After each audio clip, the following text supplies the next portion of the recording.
তিস্তা মহাপরিকল্পনার গবেষণা শেষ করে তা চীনে পাঠানো হয়েছে। দীর্ঘমেয়াদী ও গুরুত্বপূর্ণ প্রকল্প হওয়ায় নির্ধারিত সময়ে কাজ শুরু না হলেও হতাশার কোনো কারণ নেই বলে জানিয়েছেন পানি সম্পদ ও পরিবেশ উপদেষ্টা সৈয়দা রিজওয়ানা হাসান।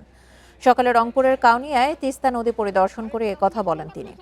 এ সময় বাংলাদেশে নিযুক্ত চীনা রাষ্ট্রদূত ইয়াও ওয়েনকে তিস্তার ভাঙন কবলিত এলাকা ঘুরে দেখান উপদেষ্টা। এ সময় তিস্তা মহাপরিকল্পনা বাস্তবায়নে কোনো ভূ রাজনৈতিক চাপ নেই বলে স্পষ্ট জানিয়েছেন বাংলাদেশে নিযুক্ত চীনা রাষ্ট্রদূত ইয়াও ওয়েন। বলেন, এটি বাংলাদেশের নিজস্ব প্রকল্প এবং এতে বিনিয়োগে আগ্রহী চীন। সরকারের পরিকল্পনা অনুযায়ী 12,000 কোটি টাকার এই মহাপরিকল্পনা বাস্তবায়িত হবে আগামী 10 বছরে। প্রথম ধাপে 9,700 কোটি টাকা ব্যয়ের লক্ষ্যমাত্রা ধরা হয়েছে, যেখানে 6,700 কোটি টাকাই বিনিয়োগ করতে চায় চীন।